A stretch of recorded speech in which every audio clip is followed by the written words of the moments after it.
ನಮಸ್ಕಾರ ಎಲ್ರಿಗೂ. ಇಲ್ಲಿಯವರೆಗೂ ಭಾರತೀಯ ಕ್ರಿಕೆಟ್ ಅಭಿಮಾನಿಗಳು ಏನ್ ಮಾಡಿದ್ರಪ್ಪ ಅಂತಂದ್ರ IPL ಹಬ್ಬದೋಟವನ್ನು ಅನುಭವಿಸಿದ್ರು ನೋಡ್ರಿ. ಎಸ್ ಹೌದು, ಅಂದರೆ ಏಪ್ರಿಲ್ ತಿಂಗಳಿಂದ ಮೇ ಪೂರ್ತಿ IPL ಪಂದ್ಯಗಳು ನಡೆದಿವೆ ನೋಡ್ರಿ. ಈ IPL ಪಂದ್ಯಗಳನ್ನು IPL ಅಭಿಮಾನಿಗಳು ತುಂಬಾನೇ ಇಷ್ಟಪಟ್ಟಿದ್ರು ನೋಡ್ರಿ. ಯಾಕಪ್ಪ ಅಂತಂದ್ರ ಅತ್ಯಂತ ರೋಚಕವಾಗಿ ಮತ್ತು ಅತ್ಯಂತ ಕುತೂಹಲಕಾರಿಯಾಗಿ ಈ ಟೂರ್ನಿ ನಡೀತ್ ನೋಡ್ರಿ. ಕಾರಣ ಇದಕ್ಕೆ ನಮ್ಮ RCB ತಂಡದ ಹೆಗ್ಗಳಿಕೆ ನೋಡ್ರಿ. ಎಸ್ ಹೌದು, RCB ತಂಡದ ಅಭಿಮಾನಿಗಳು ಈ ಪ್ರಪಂಚದಲ್ಲಿ ತುಂಬಾನೇ ಇದ್ದಾರೆ. ಎಸ್ ಹೌದು, ಈ ಎಲ್ಲ 10 ತಂಡಗಳಿಗಿಂತಲೂ ನಮ್ಮ RCB ತಂಡದ ಅಭಿಮಾನಿಗಳು ಕೋಟಿ ಜನ ಇದ್ದಾರೆ ನೋಡ್ರಿ. ಹೀಗಾಗಿ ಈ RCB ತಂಡವು 2ನೇ ಬಾರಿಗೆ IPL ಟ್ರೋಫಿಯನ್ನು ಗೆಲ್ಲಬೇಕೆಂಬುದು RCB ಅಭಿಮಾನಿಗಳ ಆಶೆ ಆಗಿತ್ತು ನೋಡ್ರಿ. ಆ ಆಶೆಯನ್ನು ಏನ್ ಮಾಡಿದ್ರಿ RCB ಟೀಮ್ ಏನ್ ಮಾಡಿದ್ರಿ ಈಡೇರಿಸಿದ್ ನೋಡ್ರಿ. ಯಾಕಪ್ಪ ಅಂತಂದ್ರ 2026ರ IPL ಟ್ರೋಫಿಯನ್ನು RCB ಗೆದ್ದುಕೊಂಡದ್ ನೋಡ್ರಿ. ಎಸ್ ಹೌದು, ಇದಕ್ಕೆ ಮುಖ್ಯ ಕಾರಣ RCB ತಂಡದ ಬೌಲರ್ಗಳ ಅದ್ಭುತ ಪ್ರದರ್ಶನ ಮತ್ತು RCB ತಂಡದ ಬ್ಯಾಟಿಂಗ್ ವಿಭಾಗ ತುಂಬಾನೇ ಬಲಿಷ್ಠವಾಗಿತ್ತು ನೋಡ್ರಿ. ಮತ್ತು ಫೈನಲ್ ಪಂದ್ಯದಲ್ಲಿ ಗುಜರಾತ್ ಟೈಟನ್ ತಂಡದ ವಿರುದ್ಧ ನಮ್ಮ ವಿರಾಟ್ ಕೊಹ್ಲಿ ಅವರು ಉತ್ತಮವಾದ ಅರ್ಧಶತಕದ ಮೂಲಕ RCB ತಂಡದ ಗೆಲುವಿನಲ್ಲಿ ಪ್ರಮುಖವಾದ ಪಾತ್ರವನ್ನು ವಹಿಸಿದ್ರು ನೋಡ್ರಿ.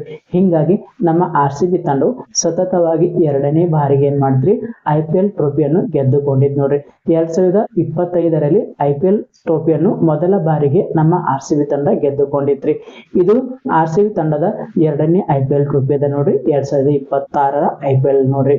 ಎಸ್ ಹೌದು, 2026ರ IPL ಪಂದ್ಯಗಳು ತುಂಬಾನೇ ಅದ್ಭುತವಾಗಿದ್ದವ್ರಿ. ಇದಕ್ಕೆ ಕಾರಣ ವೈಭವ್ ಸೂರ್ಯವಂಶಿ ಅವರ ಬ್ಯಾಟಿಂಗ್. ಎಸ್ ಹೌದು, 2026ರ ಟೂರ್ನಿಯಲ್ಲಿ ವೈಭವ್ ಸೂರ್ಯವಂಶಿ ಅವರ ಬ್ಯಾಟಿಂಗ್ ಅಬ್ಬರ ತುಂಬಾನೇ ಜೋರಾಗಿತ್ರಿ.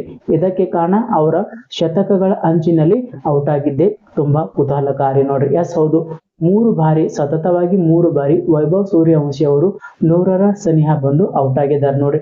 ನಾನು ಇಷ್ಟೊತ್ತು ಹೇಳಿದ್ದು IPL ನ ಕುರಿತಾಗಿ. ಆದರೆ ಇವಾಗ ಹೇಳುವುದೇನೆಂದ್ರೆ ಅಫ್ಘಾನಿಸ್ತಾನ ತಂಡದ ವಿರುದ್ಧ ಭಾರತವು ಟೆಸ್ಟ್ ಮತ್ತು ಏಕದಿನ ಪಂದ್ಯಗಳನ್ನು ಆಡುತ್ತದೆ ನೋಡ್ರಿ. ಎಸ್ ಹೌದು, ಆದರೆ ಅಫ್ಘಾನಿಸ್ತಾನ ಮ್ಯಾನೇಜ್ಮೆಂಟ್ T20 ಪಂದ್ಯವು ಸಹ ಭಾರತದ ವಿರುದ್ಧ ಆಡ್ಬೇಕಂತ ಬಯಸಿದ್ ನೋಡ್ರಿ. ಹಿಂಗಾಗಿ ಭಾರತದಲ್ಲಿ ಆಯೋಜನೆ ಮಾಡಲು ಅಫ್ಘಾನಿಸ್ತಾನ ಕ್ರಿಕೆಟ್ ಮಂಡಳಿ ಚಿಂತಿಸುತ್ತದೆ ನೋಡ್ರಿ. ಆದರೆ ಆ ಚಿಂತನೆ ಇವಾಗ ಈಡೇರ್ತದ ಎಂಬುದನ್ನು BCCI ಹೇಳ್ಬೇಕಾಗ್ತದೆ ನೋಡ್ರಿ. ಭಾರತವು ಮುಂದಿನ ಸರಣಿ ಅಫ್ಘಾನಿಸ್ತಾನ ತಂಡದ ವಿರುದ್ಧ ಆಡ್ತದೆ ನೋಡ್ರಿ.